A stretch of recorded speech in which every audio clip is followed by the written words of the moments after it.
এই ভাজা মশলাটা আরেকটু এর ভেতরেও আমি দিয়ে দিলাম। ওপর থেকে আমি ছড়িয়ে দিচ্ছি কিছুটা। এটা একেবারেই আমার মনে হয় ইউটিউব বাংলা জগতে একটা নতুন রেসিপি।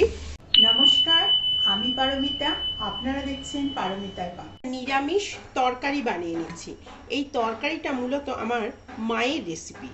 এই তরকারিটা ছোটোবেলায় আমাদেরকে টিফিনে মা বানিয়ে দিত, বা কোনো কিছু যদি একটু শুকনো রুটি বা পরোটা বা কচুরি খেতাম, এটা মা করে দিত। এর মধ্যে কিন্তু কোনো রকম যে বাটা মশলা হয় সেই বাটা মশলার ব্যবহার নেই। প্রথমে আমি এর মধ্যে দিচ্ছি কিছুটা গোটা জিরে, দিচ্ছি বেশ কিছুটা টমেটো, সামান্য একটু পরিমাণে সল্ট। যখন টমেটোটা মোটামুটি সেদ্ধ মতন হয়ে যাচ্ছে, এর মধ্যে দিচ্ছি আমি একটু ভাপা ফুলকপি আর মটরশুঁটি। এরপরে দিচ্ছি ভাপানো আলু। আলুটা ঠিক ভাপানো নয়, ভাপানোর একটু ওপরে একটু হালকা সেদ্ধ মতন করা আছে, খুব বয়েল নয়। খুব বয়েল হলে তরকারিটা ঘেঁটে যাবে, সেজন্য এটা একটু সেদ্ধ মতন করা আছে। এই তরকারিটা একদম হলুদ ছাড়া হবে, সেজন্য এর ওপর থেকে আমি দিচ্ছি ধনে গুঁড়ো, তারপরে দিচ্ছি জিরের গুঁড়ো, বেশ কিছুটা লঙ্কার গুঁড়ো। এইগুলোই মোটামুটি মশলা। এর ওপর থেকে আমি দিচ্ছি পরিমাণ মতো লবণ। এর মধ্যে কিন্তু আর কোনো জল কিন্তু দেয়া যাবে না। এই যে এইটাকেই একটু মাখিয়ে 2-1 মিনিট এটাকে রান্না করে নিতে হবে। এরপরে আমি ওপর থেকে দিচ্ছি একটু বাড়িতে বানানো ভাজা মশলা, যেটা নবরত্ন মশলা নামে আমার চ্যানেলে আছে। আমি আপনাদেরকে লিঙ্কটা দিয়ে দেবো ডেসক্রিপশন বক্সে, আপনারা চাইলে চেক আউট করতে পারেন। এই যে এইটা তৈরি হয়ে গেল কিন্তু তরকারিটা। এবারে ওপর থেকে আমি একটু ধনে পাতা ছড়িয়ে দিচ্ছি। এটাই হলো আমার মায়ের রেসিপি তরকারির। এই যে এই তরকারিটা আমার মা শীতকালের দিনে খুবই বানাতো, এবং এই তরকারিটা আমি রিকোয়েস্ট করব আপনারাও একবার বানিয়ে খান। অত্যন্ত সুস্বাদু একটা রেসিপি। এবারে কাঁচা লঙ্কাটা হচ্ছে অপশনাল। আপনারা যদি কেউ চান কাঁচা লঙ্কা, এর উপরে কাঁচা লঙ্কা দিয়ে একটু ঢাকা দিয়ে রাখবেন, দেখবেন কাঁচা লঙ্কাটা আস্তে আস্তে এর মধ্যে সেদ্ধ হয়ে। কিছুটা ভাপানো ফুলকপি দিলাম, তার সাথে দিচ্ছি কয়েকটা কাঁচা লঙ্কা, আদা এবং রসুন। এইগুলো দিয়ে আমি একটা খুব ভালো করে পেস্ট বানিয়ে নেব। প্রথমে আমি এখানে দিচ্ছি কিছুটা সাদা তেল। এই খাবারটা সম্পূর্ণ সাদা তেলেই কিন্তু তৈরি হবে। তার জন্য আমি প্রথমে বানিয়ে নিচ্ছি পুরটা। পুরটা বানাবার জন্য এখানে দিয়েছি কিছুটা সাদা তেল, তার মধ্যে আমি যে ফুলকপি দিয়ে মশলা দিয়ে যে পেস্টগুলো বানিয়ে নিয়ে এলাম, সেই পেস্টটা আমি এই কড়ার মধ্যে দিয়ে দিচ্ছি। এরপরে আমি দিচ্ছি এর মধ্যে একটু হলুদ গুঁড়ো, একটু ধনে গুঁড়ো, একটু লঙ্কার গুঁড়ো, আর দিচ্ছি একটু জিরের গুঁড়ো, আর দিচ্ছি অল্প একটু সল্ট দিয়ে এটাকে খুব ভালো করে প্রথমে মাখিয়ে নিতে হবে। দিয়ে এটাকে একটু ভালো করে এই যে কাঁচা গন্ধটা যাওয়া পর্যন্ত একদম শুকনো শুকনো করে এই পুরটা কিন্তু বানিয়ে নিতে। যখন মোটামুটি শুকনো হয়ে এসছে, এই ভাজা মশলাটা আরেকটু এর ভেতরেও আমি দিয়ে দিলাম।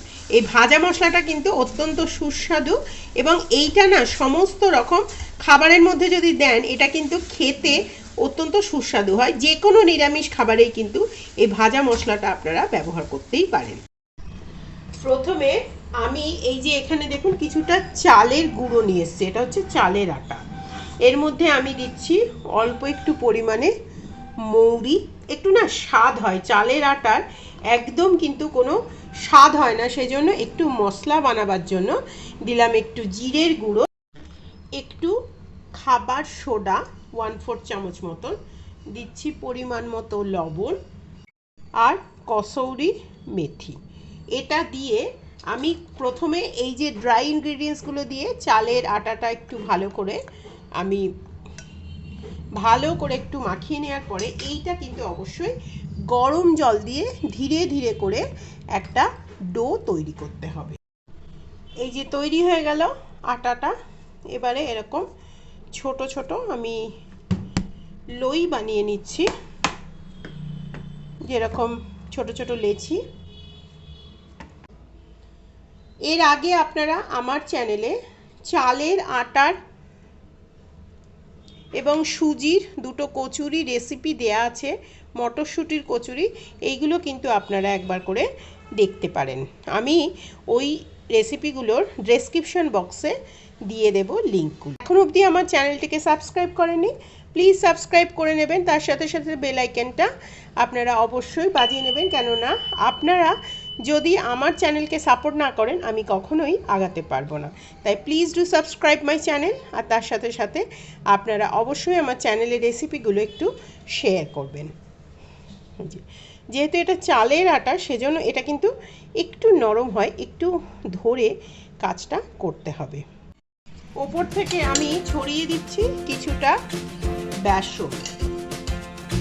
বেসন যে কোনো ভাজা জিনিসকে কিন্তু ক্রিস্পি করতে একটা বিরাট অবদান আছে। সেজন্য দেখুন এই যে বেসনগুলো দিয়ে, এই যে দেখুন যখনই বেসনগুলো দিচ্ছি তখনই দেখুন এটা কি সুন্দর কভার আপ হয়ে যাচ্ছে। কিন্তু এটা আপনারা ময়দা দিয়েও করতে পারেন, কিন্তু এই খাবারটা চালের আটা দিয়ে করার জন্য এর যে একটা ক্রিস্পিনেস আসবে, সেটা কিন্তু ময়দার খাবারে সেই ক্রিস্পিনেসটা কিন্তু আসবে না। এবং এটা অত্যন্ত সুস্বাদু এবং একটি ফ্যান্সি খাবার। আপনারা বাড়িতে গেস্ট এলে তাদেরকেও এটা দিতে পারেন। যারা আমার ফেসবুক পেজ থেকে দেখছেন তারা অবশ্যই আমার ফেসবুক পেজ পারমিতার পাকঘর এবং আমার যেটা প্রোফাইল আছে পারমিতার সুর, অবশ্যই আপনারা আমার ওই দুটো পেজ ফলো করে দেবেন। যারা আমার ইনস্টা আইডি থেকে দেখছেন তারা অবশ্যই আমার ইনস্টা আইডি দুটো পেজ পারমিতার সুর এবং পারমিতার পাকঘর দুটোই কিন্তু আপনারা প্লিজ ফলো। ফুলকপির পুর ভরা চালের আটার টিকিয়া কত সুন্দর এটা তৈরি হচ্ছে। এটা একেবারেই আমার মনে হয় ইউটিউব বাংলা জগতে একটা নতুন রেসিপি। হিন্দিতে বা ইংলিশেও খুব বেশি আছে বলে আমার মনে হয় না এই রেসিপিটা, বা অন্য ভাষাতেও আপনারা চেক আউট করতে পারেন।